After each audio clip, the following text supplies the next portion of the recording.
Good morning student. मैं ममता शर्मा आदर्श बाल निकेतन उच्च माध्यमिक विद्यालय में हिंदी अध्यापिका आप सभी बच्चों का हिंदी ऑनलाइन क्लास में हार्दिक स्वागत करती हूँ। स्टूडेंट, जैसा कि आप सबको पता है कि हम अपनी पाठ्य पुस्तक क्षितिज के गद्य खंड से पाठ का अध्ययन कर रहे हैं, जिसमें से हमने 2 पाठ का अध्ययन कर लिया है। आशा है मेरे को आपको सब लोगों को समझ में आ गया होगा। अगर नहीं समझ में आया हो तो आप मेरे से पूछ सकते हैं। आज हम अपनी पाठ्य पुस्तक के क्षितिज के गद्य खंड से पाठ 3 का अध्ययन करेंगे, जिसका नाम है लखनवी अंदाज और जिसके लेखक हैं यशपाल।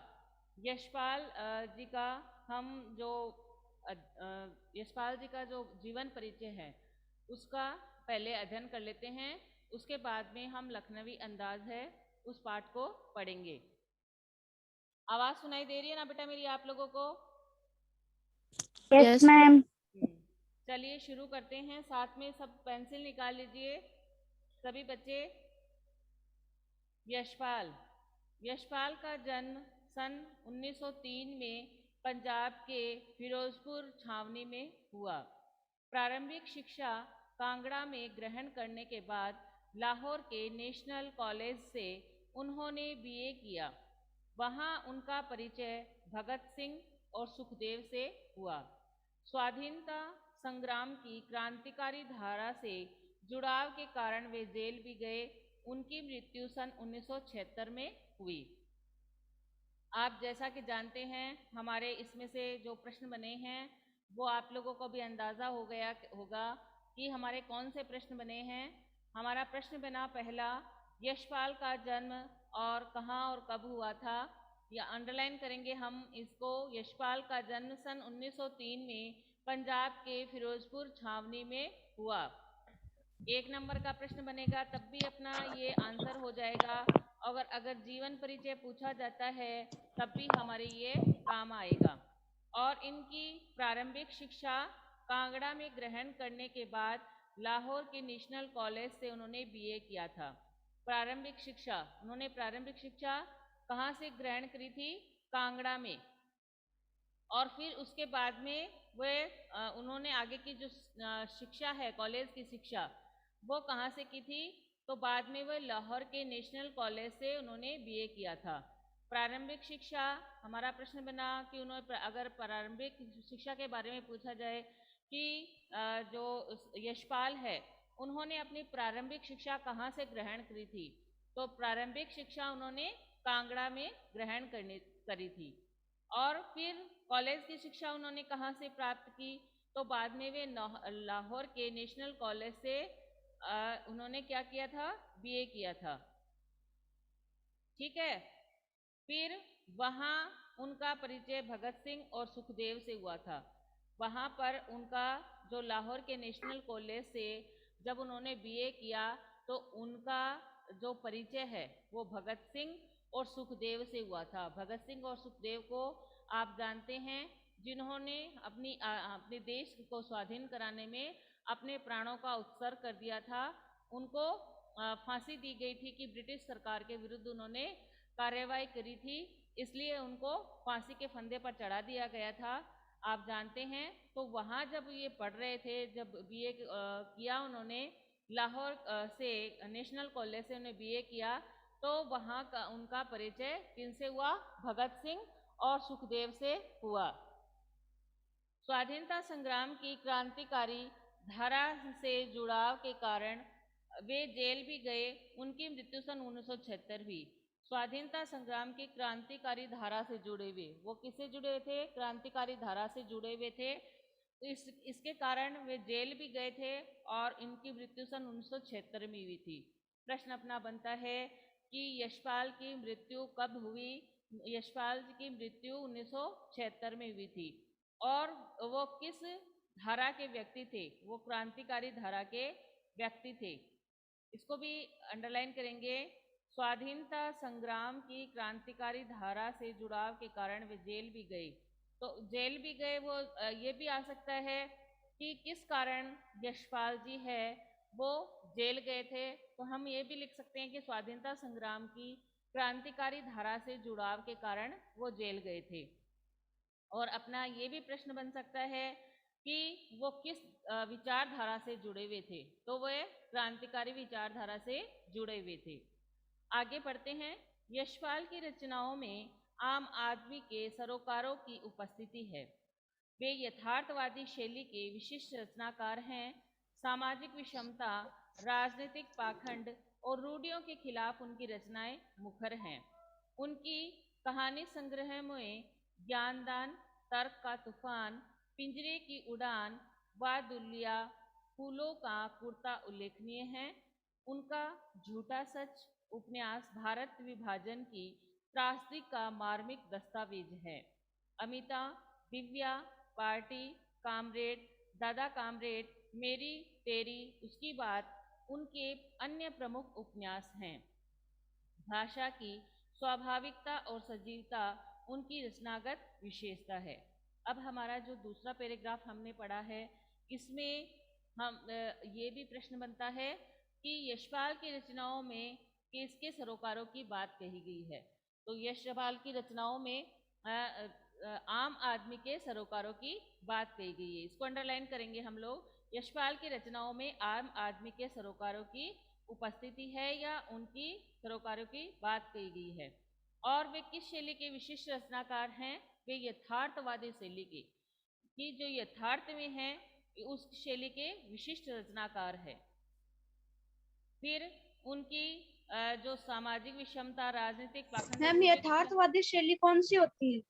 यथार्थवादी शैली जो एकदम सही है, सत्य है, यथार्थ है, उसको उस पर लिखना, उसे कहते हैं यथार्थवादी शैली। ठीक है, सत्य जो हो, एकदम यथार्थ हो, उस शैली पर लिखना यथार्थवादी शैली होती है। ठीक है, सही जो बात लिख देना। उनकी कहानी संग्रह में ज्ञान, तर्क, तूफान, इनकी जो कहानी संग्रह के नाम हैं, इनको आप अंडरलाइन कर लीजिए। उनकी कहानी संग्रह में ज्ञानदान, तर्क का तूफान, पिंजरे की उड़ान, दुलिया, फूलों का कुर्ता उल्लेखनीय है। और उनका झूठा सच उपन्यास भारत विभाजन की त्रासदी का मार्मिक दस्तावेज है। कि उनका झूठा सच एक उपन्यास का नाम है। उसमें जब भारत विभाजन हुआ था, भारत का विभाजन हुआ था, तो हमारा भारत है वो दो टुकड़ों में बट गया था, जैसा आप जानते हैं, भारत और पाकिस्तान। तो वो उसके बारे में कि यह विभाजन किस प्रकार से हुआ, किस कुछ राजनीतिक दाव पेच इस पे लगे थे या और क्या कारण थे, उसके बारे में उन्होंने लिखा है। अमिता, दिव्या, पार्टी, कामरेड, दादा कामरेड, तेरी मेरी उनकी बात उनके प्रमुख उपन्यास हैं। उपन्यास के भी आप अंडरलाइन कर लीजिए। उनके प्रमुख उपन्यास, तो उनके प्रमुख उपन्यास में से ऐसे भी पूछा जा सकता है कि उनके कोई प्रमुख उपन्यास, यशपाल के कोई 4 प्रमुख उपन्यास के नाम बताइए, किन्हीं 2 प्रमुख उपन्यासों के नाम बताइए, तो हमें ये बात अंडरलाइन कर लेनी चाहिए। भाषा की स्वाभाविकता और सजीवता उनकी रचनागत विशेषता है, ये भी अंडरलाइन कर लीजिए। फिर है यशपाल। यूँ तो यशपाल ने लखनवी अंदाज व्यंग यह साबित करने के लिए लिखा है कि बिना कथ्य के कहानी नहीं लिखी जा सकती, परंतु एक स्वतंत्र रचना के रूप में इस रचना को पढ़ा जा सकता है। यशपाल उस पतनशील सामंती वर्ग पर कटाक्ष करते हैं जो वास्तविकता से बेखबर एक बनावटी जीवन शैली का आदी है।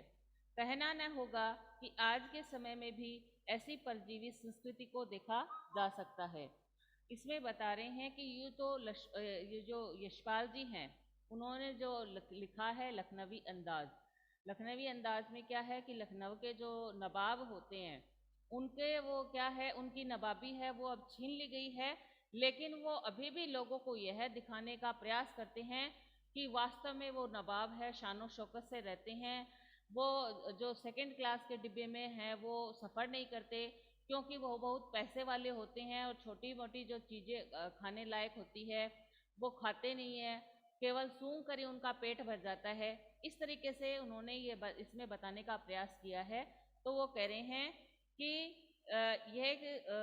इस यशपाल जी ने इस पर पतनशील सामंती वर्ग पर कटाक्ष किया है कि पतनशील जो एकदम पतन हो गया जिनका, और जो सामंत थे, जो पहले क्या था, जो सामंत थे वो धनाढ़ वर्ग थे और पैसे वाले होते थे, और किसानों मजदूरों इनका क्या करते थे, शोषण करते थे। लेकिन धीरे धीरे है वो समाज है, हमारा देश है, वो बदलता गया, सामंती शासन है वो व्यवस्था खत्म हो गई और हमारे भारत देश में एक शासन लागू हो गया। लेकिन लेकिन ये क्या है कि ये जो वास्तविकता से बेखबर एक बनावटी जीवन शैली का आदी है, कि वास्तव में सच क्या है उससे वो बेखबर है। एक बनावट जीवन शैली, जैसे पहले के जो सामंत थे वो जीते थे, जो किसान होते थे, मजदूर होते थे, उनका शोषण करते थे, उनसे अपना काम करवाते थे और रईसाई से रहते थे जैसे, तो वैसे ही उनके पास अब ऐसा कुछ है नहीं, लेकिन वो ऐसा दिखाने का प्रयास कर रहे हैं क्योंकि वे इस चीज के आदी हो गए हैं। कहना न होगा कि आज के समय में भी ऐसी परजीवी संस्कृति को देखा जा सकता है। लेखक यशपाल जी कह रहे हैं कि ये कहना ना होगा, ये कहना ही पड़ेगा कि आज के समय भी ऐसे ही जो परजीवी संस्कृति को देखा जा सकता है, कि ऐसी संस्कृति जो है नहीं लेकिन वह कुछ लोगों में अभी भी विद्यमान है, उसको हम देख सकते हैं। तो आप हमारा जो मैम, हमने, हाँ, परजीवी क्या होता है? परजीवी संस्कृति। अब है लखनवी अंदाज, अपना चैप्टर है लखनवी अंदाज। देखिए इसको, इसमें कई शब्द हैं जो बेटा उसके हैं, ये अपने उर्दू के शब्द हैं, क्योंकि जो नवाब लोग होते हैं जो ये क्या करते हैं, उर्दू के शब्द है वो ज़्यादा काम में लेते हैं, तो अपने लखनवी अंदाज में भी अपना जो ये चैप्टर है उसमें भी इसमें बहुत सारे शब्द हैं। इसलिए पहले अपन शब्द संपदा देख लेते हैं। अपनी शब्द संपदा में देखिए, मुफसली सिल यानी केंद्र नगर के इर्द गिर्द के स्थान, यानी इन जो केंद्र स्थान होता है उस पर जो केंद्रीय स्टेशन के आसपास जो चलने वाली गाड़ी होती है उसको कहते हैं मुफसिल। फिर दूसरा है सफ़ेद पोश। सफ़ेद पोश यानी भद्र व्यक्ति, जिसे हम कहेंगे सभ्य व्यक्ति कहते हैं, भद्र व्यक्ति कहते हैं, उसे कहते हैं सफ़ेद पोश, क्योंकि वो तो एकदम सफ़ेद पोश है, यानी भद्र व्यक्ति है, सभ्य व्यक्ति है, उसे कहेंगे सफ़ेद पोश। फिर है किफ़ायत। किफ़ायत यानी मितव्ययता, समझदारी से उपयोग करना। मितव्ययता यानी, मितव्ययता किसे कहते हैं, जो कम खर्च करने वाला हो और समझदारी से किसी भी चीज़ को उपयोग करने वाला हो, या कोई भी चीज़ हो उसको बड़ी समझदारी से काम में ले, उसे कहते हैं कि बड़ा ही वो मितव्ययी इंसान है, यानी कि बहुत ही समझदारी से किसी भी चीज़ का उपयोग करता है, तो उसको हम उर्दू में कहते हैं किफ़ायत। फिर है आदाब अर्ज। आदाब अर्ज का अभिवादन का एक ढंग, जैसे हम किसी से मिलते हैं, अपने से बड़ों से मिलते हैं तो प्रणाम करते हैं, अपने से बराबर वालों से मिलते हैं तो नमस्कार करते हैं, अपने से छोटों से मिलते हैं तो उसे स्नेह देते हैं, उसे आशीर्वाद देते हैं। वैसे ही वो क्या करते हैं, आदाब करते हैं। तो ये भी क्या होता है, किसी दूसरे से अभिवादन का एक ढंग होता है। फिर है गुमान। गुमान का अर्थ होता है भ्रम। गुमान यानी भ्रम होना, संदेह होना, इसे कहते हैं गुमान। फिर है एतिहाद। एतिहाद का मतलब कि तुम एतिहाद रखो, यानी सावधानी रखो। तुम ये ऐसे कहते ना कि तुम सड़क पर चलते हुए बड़े सावधानी से चला करो, तो उसे कहते हैं कि बड़ी एहतियात से हमें चलना चाहिए।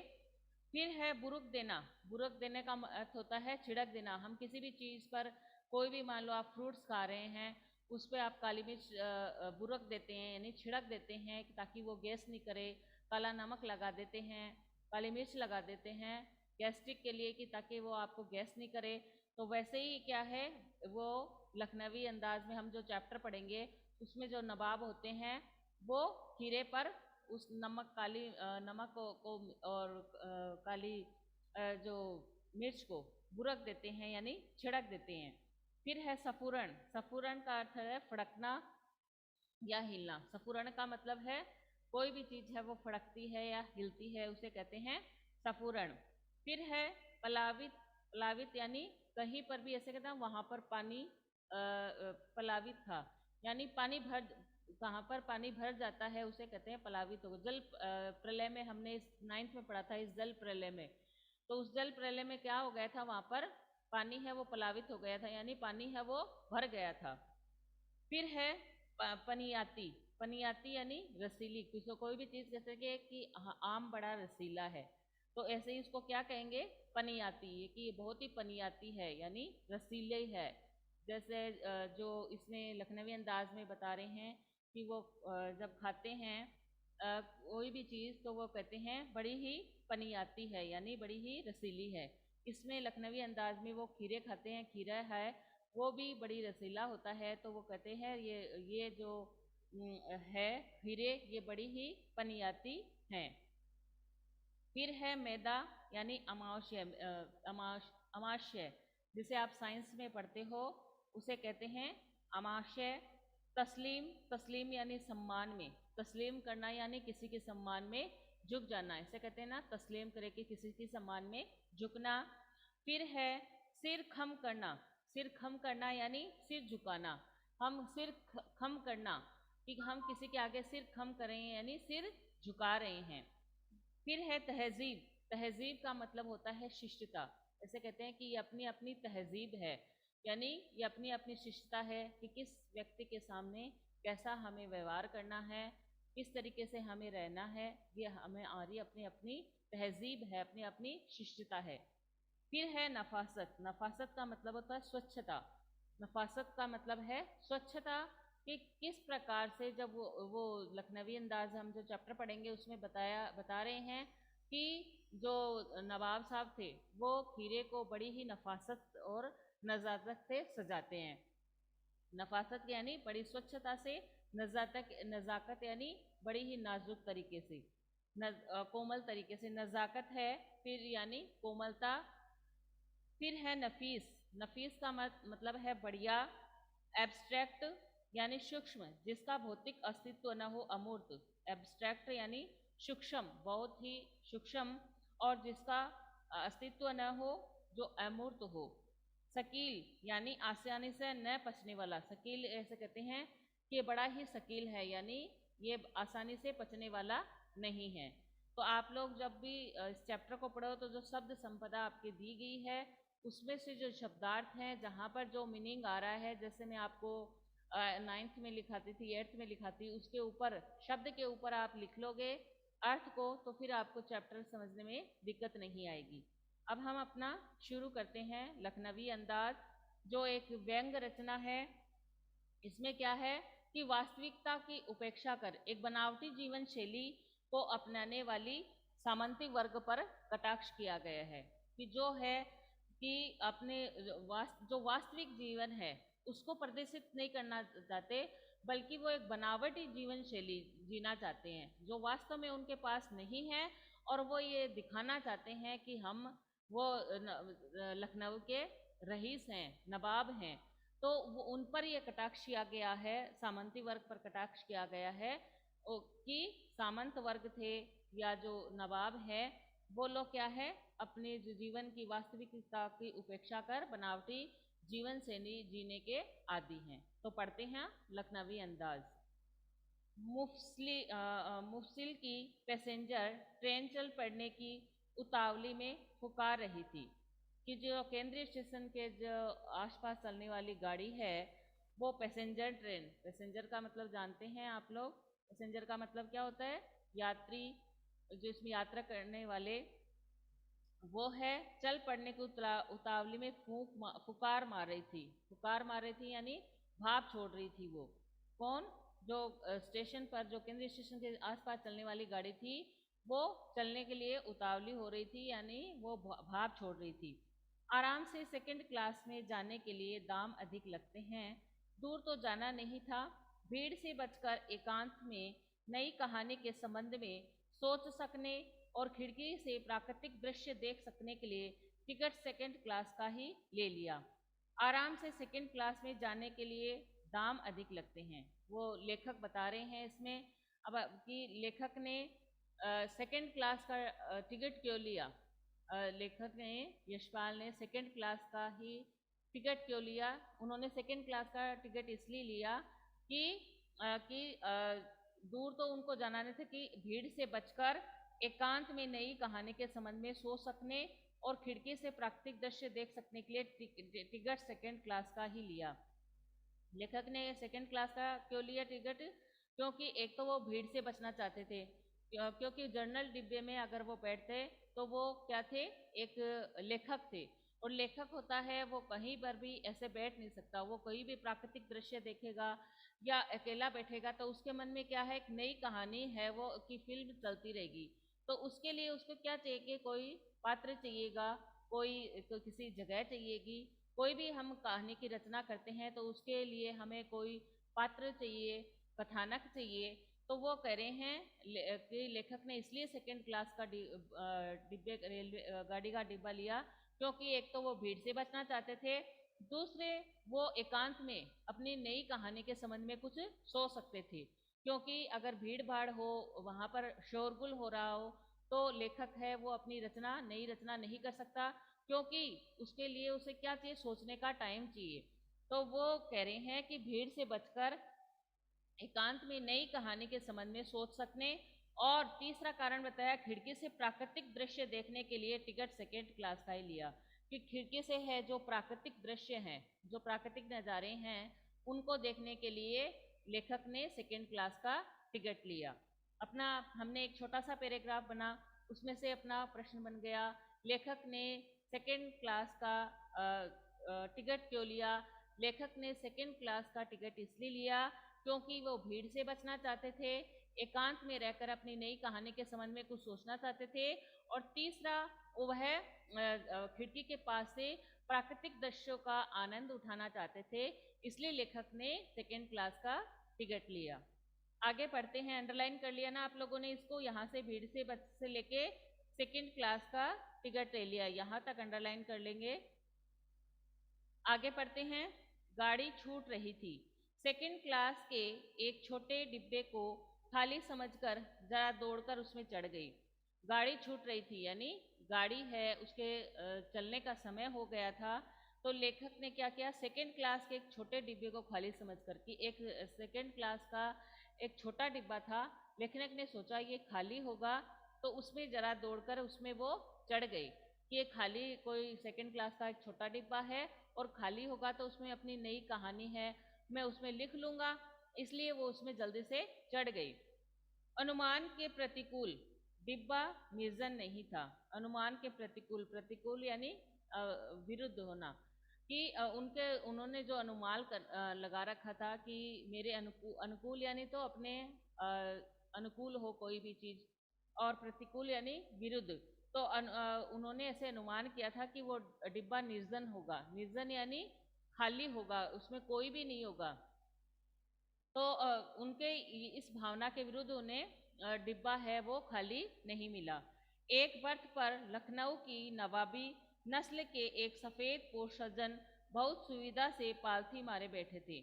उसमें जब वो उस डब्बे में गए तो एक बर्थ पर लखनऊ की नवाबी नस्ल के, कि लखनऊ के एक नवाबी थे नस्ल के एक सफ़ेद पोश हमने पढ़ा था सभ्य व्यक्ति, हमने अभी पीछे शब्दार्थ में पढ़ा था कि जो सभ्य व्यक्ति होता है उसे कहते हैं सफ़ेद पोश। तो एक सफ़ेद पोश सज्जन थे, वो बहुत ही सुविधा से उसमें पालथी मारे बैठे हुए थे, और सामने दो ताजे चिकने खीरे तौलिए पर रखे थे। उनके सामने क्या रखा था? दो ताजे चिकने खीरे तौलिए पर रखे थे। डिब्बे में हमारे सहसा कूद जाने से सज्जन की आंखों में एकांत चिंतन में विघ्न का असंतोष दिखाई दिया। डिब्बे में हमारे सहसा कूद जाने से, किसके कूद जाने से? लेखक है वो डिब्बे में जब चला गया और वहाँ पर जो नवाब थे वो चुपचाप बैठे हुए थे, वो जब उसमें चले जाते हैं तो उनकी एकांतता में विघ्न होता है, और उन जो बैठे हुए थे जो सफ़ेद पोश जो नवाब, उनकी आंखों में एक असंतोषा दिखाई देता है। सोचा हो सकता है यह भी कहानी के लिए सूझ चिंतन में विघ्न का असंतोष, सोचा हो सकता है यह भी कहानी के लिए सूझ की चिंता में हो, या खीरे जैसी अप्रदार्थ वस्तु का शौक करते देख जाने के संकोच में हूँ। उन्होंने लेखक ने सोचा कि यह भी हो सकता है कि यह भी मेरे लिए कोई कहानी की चिंता में हो, कोई नई कहानी है उसकी चिंता में हो, या खीरे जैसी, उनके सामने खीरे रखे हुए थे, खीरे जैसी कोई अपदार्थ वस्तु का शौक देखे जाने के संकोच में हो। फिर अपन इसको अंडरलाइन करेंगे कि जब लेखक है वो उस डिब्बे में जाते हैं तब उन्हें कौन दिखाई देता है। तो एक बर्थ पर लखनऊ की, यहाँ से अंडरलाइन करेंगे, एक बर्थ पर लखनऊ की नवाबी नस्ल के एक सफ़ेदपोश सज्जन बहुत सुविधा से पालती मारे बैठे थे और उनके सामने दो ताजे चिकने खीरे तौलिए पर रखे थे। यहाँ तक अंडरलाइन करेंगे। आगे पढ़ते हैं। नवाब साहब ने संगति के लिए उत्साह नहीं दिखाया। हमने भी उनके सामने की बर्थ पर बैठकर आत्मसम्मान में आंखें चुरा ली। नवाब साहब ने संगति के लिए यानी उनके साथ के लिए कोई उत्साह नहीं दिखाया। उनमें कोई उत्साह नहीं था कि वह उनका साथ पाकर खुश हुए हैं। हमने भी उनके सामने की बर्थ पर बैठकर आत्मसम्मान से आंखें चुरा ली। तो लेखक कह रहे हैं कि जब नवाब साहब ने कोई भी अपना उत्साह नहीं दिखाया हमसे संगति करने के लिए, हमारे साथ करने के लिए, तो हमने भी क्या किया, यानी लेखक ने भी क्या किया कि वो भी उसकी बर्थ में बैठकर आत्मसम्मान से आंखें चुरा ली। उन्होंने भी उसे, नवाब साहब से आंखें चुरा ली, यानी उन्होंने भी उनकी तरफ देखा नहीं। थाली बैठे। मैम, यस, बर्थ का मतलब क्या होता है? बर्थ सीट नहीं होती क्या? सीट। Okay ma'am. हाँ। थाली बैठे कल्पना करते रहने की पुरानी आदत है। नवाब साहब की असुविधा और संकोच के कारण का अनुमान करने लगे। थाली बैठे थे वो, तो कल्पना रहने की पुरानी आदत है कि लेखक का क्या होता है कि लेखक जब भी खाली बैठता है या जिसे थाली कहते हैं, जिसे वो जब, तो वो क्या करते हैं, अपनी नई कविता, कहानी, निबंध के लिए क्या करते हैं, मन में मनन करने लगते हैं, सोच करने लगते हैं। तो लेखक क्या कह रहे हैं कि कल्पना करते रहने की पुरानी आदत है। पुरानी आदत है, क्यों है? क्योंकि वो एक लेखक हैं। नवाब साहब की असुविधा और संकोच के कारण का अनुमान करने लगे कि मेरे आ जाने से जो नवाब साहब है उनको असुविधा हो रही है और संकोच हो रहा है, इसका कारण का वो अनुमान करने लगे। संभव है नवाब साहब ने बिल्कुल अकेले यात्रा कर सकने के अनुमान में किफ़ायत के विचारे से सेकंड क्लास का टिकट खरीद लिया हो और अब गवार न हो कि शहर का कोई सफ़ेद पोश उन्हें मजले दर्जे में सफ़र करता देखे। लेखक कह रहे हैं कि संभव है कि नवाब साहब ने ऐसा सोचा हो कि मैं बिल्कुल अकेला है यात्रा करूँगा और बिल्कुल किफ़ायत से करूँगा, इसलिए उन्होंने सेकेंड क्लास का टिकट खरीद लिया हो।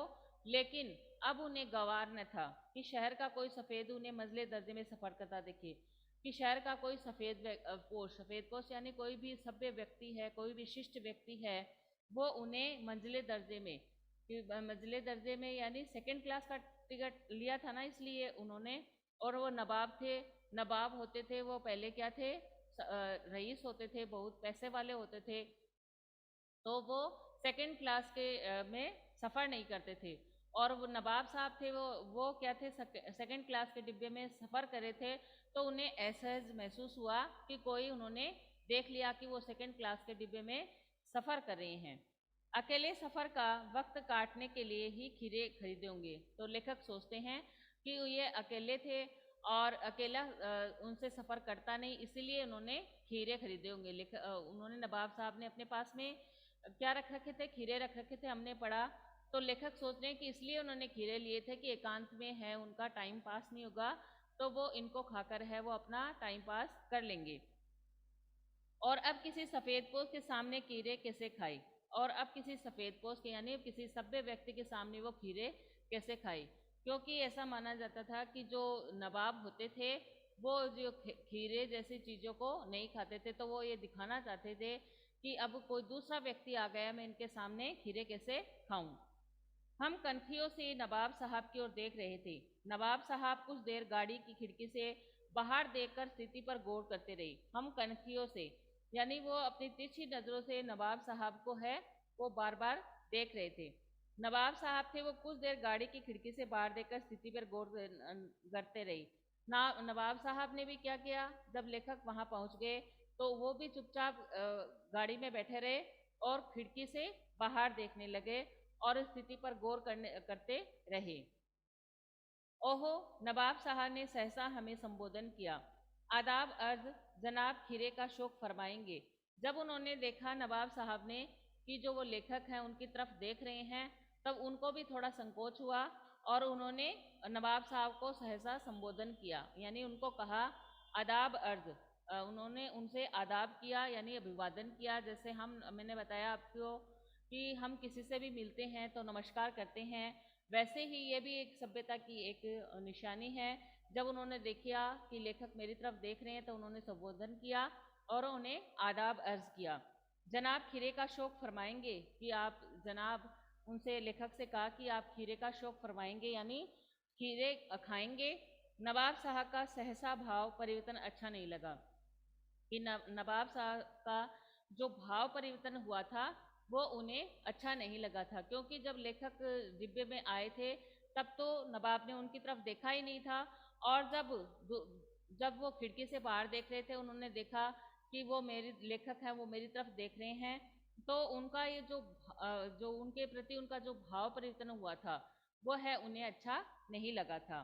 आप शराफत का गुमान बनाए रखने के लिए हमें भी मामूली लोगों की हरकत में लथेड़ लेना चाहते हैं। जवाब दिया, शुक्रिया किबला, शौक फरमाइए। आप शराफत का गुमान बनाए रखने के लिए यानी आप शराफत का अपना भाव बनाए रखने के लिए हमें भी मामूली लोगों की हरकत में लथेड़ लेना चाहते हैं, यदि आप भी हमें क्या करते हैं, मामूली लोग समझते हैं। क्योंकि वो तो नवाब थे तो अपने आप को क्या मानते थे, एक बहुत ही रईस व्यक्ति मानते थे, सामंत व्यक्ति मानते थे कि हमारे पास हम तो छोटे मोटे सफ़र करते नहीं, छोटी मोटी चीज़ें खाते ही नहीं है। जब वो उन्होंने ऐसा देखा कि वो खीरे खा रहे हैं, उन्होंने उनको कहा तो उन्होंने कहा कि आप इसको खा लीजिए, हम इसको नहीं खाएंगे। तब वो कहते हैं, जवाब दिया, शुक्रिया किबला, शौक फरमाइएगा कि आप कि शुक्रिया कि आप है ये खीरे खाने का शौक फरमाएंगे क्या, आपको भी खीरे खाने का शौक है क्या। इस प्रकार से उनसे नवाब साहब हैं वो उनसे लेखक से कहते हैं। तो स्टूडेंट, आज हमारा जो टाइम है वो कंप्लीट हो गया है। अपना जो लखनवी अंदाज का हम जो सेकंड पार्ट है वो नेक्स्ट उसमें क्लास में हम पढ़ेंगे, नेक्स्ट क्लास में उसको पढ़ेंगे। तो आप है वो जितना मैंने आप लोगों को पढ़ा दिया है वो आप उतना दोबारा अध्ययन करेंगे। कोई बात समझ में नहीं आई हो तो आप मेरे से पूछ लीजिएगा। Thank you, have a nice day.